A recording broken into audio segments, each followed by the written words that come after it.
एक लंबे समय पहले एक गांव में आदित्य और भावना नामक पति पत्नी रहते थे।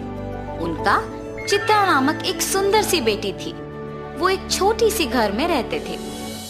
आदित्य एक बहुत नेक इंसान था और जितना उसके पास था उतने में ही खुश रहने वाला था। वो पानी पूरी बेच के आए हुए पैसों से ही अपने परिवार की देखभाल करता था। हर रोज वो सुबह उठ के पानी पूरी बना के बेचने जाता था। पानी पूरी स्वादिष्ट पानी पूरी, एक बार खाना काफी नहीं होता है, बार बार खाने का मन करता है। 10 रुपयों का एक प्लेट, आइए आइए। ऐसे पूरी गांव में जाते हुए बेचता था। उसके बनाए हुए पानी पूरी स्वादिष्ट रहने पर सभी लोग वहां खाना पसंद करते थे। रोज की तरह वो एक दिन पानी पूरी बेच के अंधेरा होने पर वापस घर जाते रहता है, जब उसे रास्ते में कुछ लोग भागते हुए नजर आते हैं। उसके पलक झपकते ही वो लोग गायब भी हो जाते हैं। कौन थे वो लोग? क्यों भाग रहे थे? और इतने में ही कहाँ गायब हो गए? ऐसे वो अपने आप में सोच रहा था जब उसे रास्ते के बगल में एक सूटकेस दिखाई देता है। ये किसका सूटकेस है? शायद किसी ने खो दिया होगा। सुबह मैं इसे जमींदार को दे देता हूँ, वो इसको उसके मालिक तक पहुँचा देंगे। ऐसे सोच के वो सूटकेस अपने साथ अपने घर ले जाता है।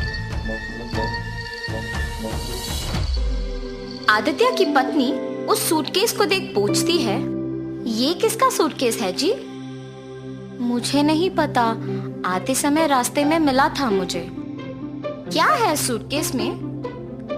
नहीं, मुझे नहीं पता, मैंने देखा ही नहीं। अच्छा, तो फिर रुकिए, मैं पहले ये देखती हूँ कि इसमें है क्या। और ऐसे सूटकेस खोलती है। सुनिए, इधर आके देखिए तो कि इसमें है क्या। हाँ, क्या है? पास आके देखने पर वो सूटकेस हीरे, मोती और सोने से भरा हुआ था। देखा आपने? कितने हीरे, कितना सोना है इसमें। अब हमें कभी वापस मेहनत करने की जरूरत ही नहीं पड़ेगी। भावना, ये सूटकेस हमारा नहीं है, किसी ने खो दिया इसे। कल सुबह इसे जमींदार के हवाले करने इसे लेके आया हूँ। तो आप क्या इसे जमींदार को लौटाएंगे? हाँ, मैं ये स्वीकार नहीं करूंगी। हम इस सूटकेस को हमारे ही पास रखेंगे। आपको मेहनत करने की जरूरत ही नहीं पड़ेगी। हम आखिरकार बहुत खुश रहेंगे। अपनी पत्नी का उस बात ना स्वीकार करने पर आदित्य उसे दुख ना पहुंचाने के लिए उसे कुछ नहीं कहता है और सोच में पड़ जाता है। अगर मैं उन हीरे और मोती को लेता हूँ तो गलत है, पर अगर मेरी पत्नी वो सब लेती है तो वो मेरी गलती नहीं है ना। ऐसे सोचकर अपनी पत्नी से कहता है, किसी और का कमाया हुआ मुझे खर्च करना ठीक नहीं लगता है। मैं अपने पानीपुरी का दुकान ही चलाऊंगा। तुम्हें जो पसंद तुम वही करो। ऐसे कहने पर उसकी बीवी बहुत खुश होती है।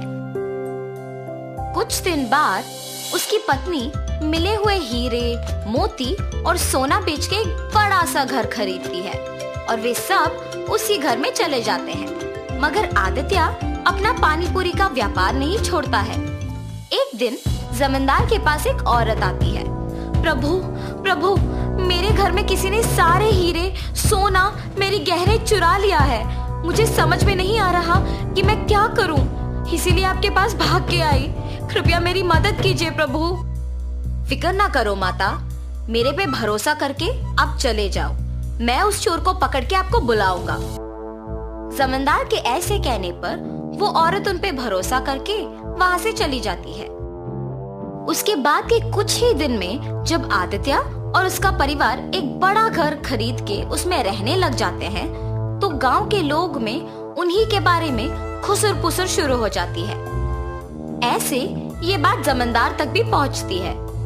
एक साधारण पानीपुरी बेचने वाला एकदम से इतना बड़ा घर कैसे खरीद पाया? पता नहीं प्रभु, किसी को नहीं पता। गांव के सारे लोग भी आश्चर्यचकित होके इसी के बारे में बात कर रहे हैं। ऐसे ही मैं सुन के आपको बताया। ठीक है, उन दोनों को इधर लेके आओ। जी प्रभु। जमींदार के कहने पर सेवक उन दोनों को उनके पास लेके जाते हैं। आदित्य, मुझे तुम्हारे बारे में सब पता है, तुम्हारे व्यापार के बारे में भी पता है। तुम्हें कुछ पूछने के लिए यहाँ बुलाया हूँ। पूछिए प्रभु। कुछ नहीं, तुम इतने कम दिनों में उतना बड़ा घर कैसे खरीद पाए हो? सच बताओ। क्या ये पूछने के लिए जमींदार हमें यहाँ तक बुलाए हैं?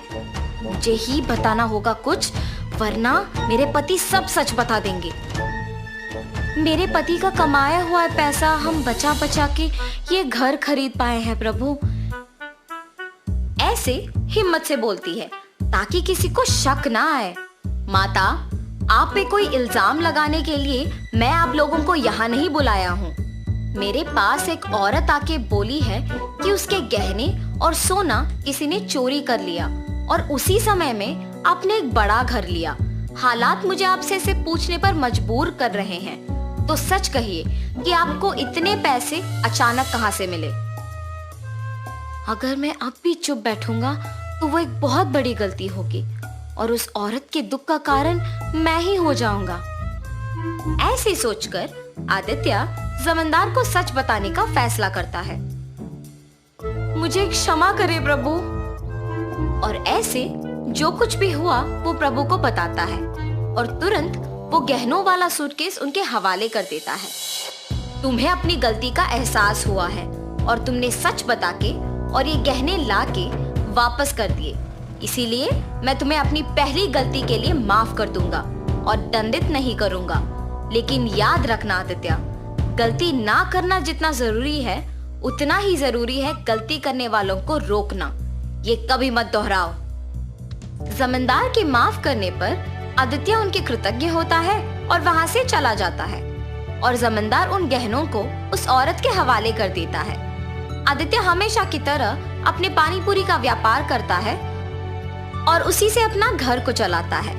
तो इस कहानी का नैतिक क्या है?